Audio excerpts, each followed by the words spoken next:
And Turkey, as you know, is contributing a lot to Libya. Turkey is leading in Libya by means of assistance, by means of mentoring, and also there is a huge project being carried out right now. And also Turkey is in full track of the political developments. So, Mr. Minister, thank you for accepting this event. And I want to give floor to you for the perspective of the Turkey towards Libya security. Murat, thank you. Thank you very much. Dear brother Minister Selahattin, His Excellency, and the dear participants, ladies and gentlemen, good afternoon.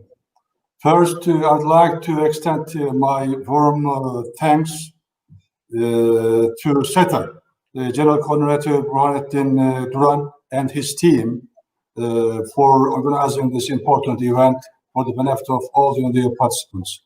I hope that this conference will contribute to a better understanding of the challenges faced and the contributions made by Turkey in Libya.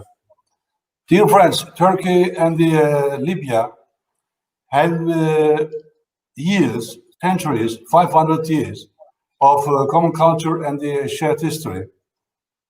Our primary objective is an independent and sovereign Libya led by the Libyans and embracing all Libyans with its territorial integrity and the national unity intact. We support the UN-recognized legitimate government of Libya, which is the Government of National Accord, GNA. After Haftar's forces intensified their attacks on Tripoli in 2019, seeking support, the GNA sent letters to 5 countries: the United States, the United Kingdom, Italy, Algeria, Turkey, as well as NATO. Turkey was the only nation who responded positively. This is a crucial point. Based on this invitation and on our bilateral agreement, we have been providing terrain, assist and advice, support to the forces of the legitimate government of Libya. This support has been a game changer, as you noticed, and has helped to create a balance on the ground while preventing a humanitarian tragedy around Tripoli. In fact, Turkey has been the only country to help and provide a counterweight to Haftar's forces on the ground. In January, Turkey's efforts in Istanbul and Moscow for a ceasefire in Libya helped pave the way for the Berlin Conference and pushed forward the stalled UN political process. With Turkey's support, the GNA showed its goodwill and agreed to the conclusions of the Berlin Conference as well as other peace efforts, while Haftar repeatedly just walked away from the negotiating table. This is another core point for your information. The ruthless campaign of aggression waged by Haftar has had devastating consequences for Libya. Haftar's forces, supported by mercenary groups, have indiscriminately shelled hospitals, ports, airports, schools, embassies, residential areas, and the medical supply depots as well. They cut off the water and electricity supply of Tripoli, even when civilians needed medical treatment and were suffering from the COVID-19. By the end of March, the GNA was compelled to start a counteroffensive operation. As Haftar's forces started withdrawing from Tripoli, they left behind mines and explosives. As part of our humanitarian assistance, we are running a hospital as well as clearing mines and the IEDs laid by Haftar's forces. Our counter-IED team has neutralized many explosive devices, some of which were concealed inside toys that would have killed innocent children.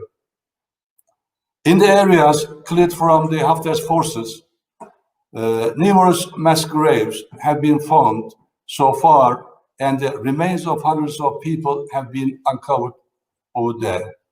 Some parties claim to support a political solution, but unfortunately have provided Haftar with arms and military equipment.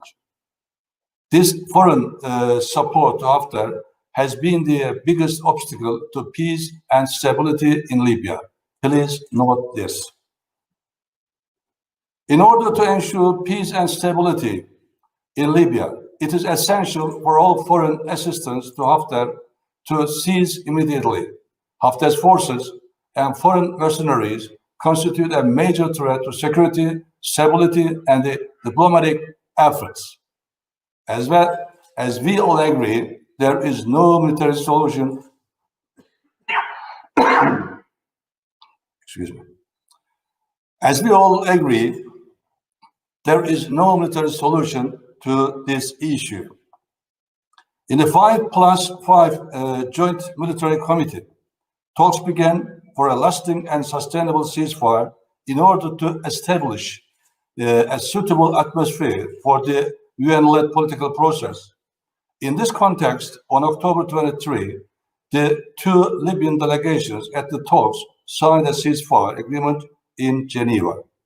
Recently, the Libya Political Dialogue Forum met in Tunisia under the auspices of the United Nations Support Mission in Libya in order to find a political solution to the crisis in Libya and to draw a roadmap for the future.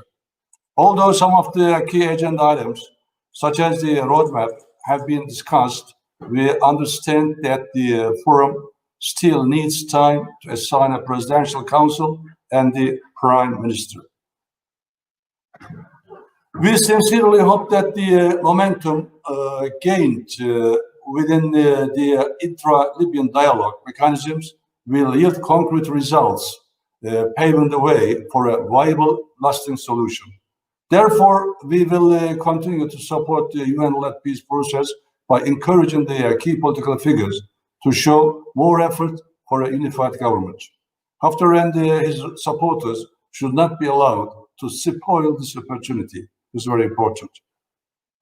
While welcoming these developments, we can now see better that the Libyans have lost at least a year and a half just because Haftar and his supporters believe he could achieve his malicious aims through the use of brute force. On the other hand, the GNA has always been very constructive and has tried to end the crisis through peaceful means. In this context, I'd like to thank Minister Namush for his efforts and positive contributions with his colleagues. For our part, Turkey is committed to finding a viable political solution that will meet the aspirations of the Libyan people. As we have done in the past 10 years, we will keep supporting the Libyan-owned political process under the auspices of the United Nations.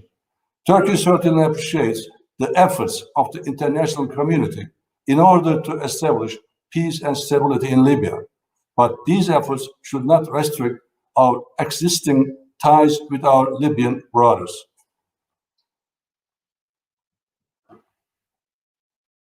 In any case, as I mentioned earlier, our presence and the support to the GNA are based on an invitation and on our bilateral agreements and are in accordance with international law.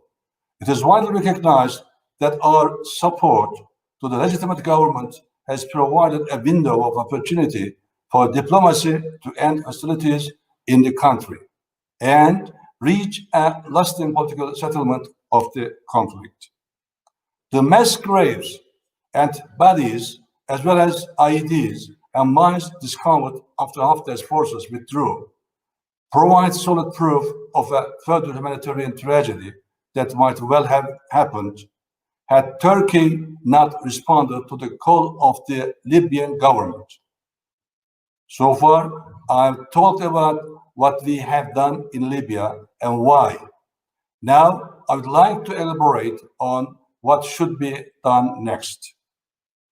One of the most important issues that we must prioritize is to rebuild the security sector by taking the concerns and needs of the Libyan people into account. Security sector reform in Libya is heavily dependent on popular support and political will. Without this, reforms are likely to fail. The Libyan people see security as a precondition for prosperity, as stated in the report by SETA. In this regard, Libya needs a regular standing army structure. In order to pave the way for the transition from irregular armed groups to regular armed forces, we are training Libyan military personnel both in Libya and in Turkey. We believe this training will constitute a significant contribution to capacity building in Libya, complementing other international efforts. SETA's report reveals how essential it is to reform the security sector in Libya. I would like to underline some important points. The security sector reform should be inclusive, covering all aspects of Libya's current security situation. Reform efforts should satisfy all segments of Libyan society. For these efforts to succeed, an environment of internal peace and calm needs to be established. Security concepts, organizations, authorities, and responsibilities need to be clearly defined to prevent future mishaps, incidents, and conflicts. The steps to be taken within the scope of the reform should be shared with the Libyan people transparently in order to ensure that they are received positively. The security sector reform should be comprehensive and impartial towards all parties in Libya. Only by doing so can possible future crises in Libya be prevented. I believe reforms that cover these points will be successful and long-lasting. Turkey is determined to continue its support to the reforms and in providing national security, political stability, and basic public services to the Libyan people. All in all, Turkey is steadfast in siding with our brothers and sisters, the Libyan people and the GNA in the establishment of a stable, peaceful, and prosperous Libya. This target can be achieved only with a multidimensional strategy comprising of a comprehensive security sector, a functioning public administration, and adequate economic, political, and social reforms. Before concluding my remarks, I would like to thank everyone who contributed to SETA's report, published as a result of more than 2 years of study.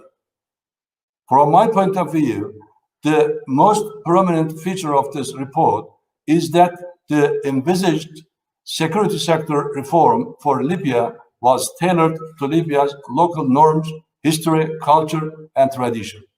It is not a one-size-fits-all conventional reform package. I am sure that these kinds of studies will serve the Libyan people and help make their hard-won gains permanent. It would be beneficial to increase these kinds of objective academic studies, which are built on the realities in the field and that embrace all Libyans.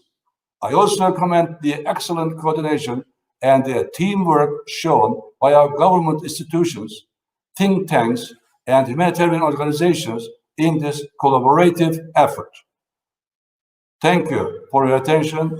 Thank you for your time. Thank you.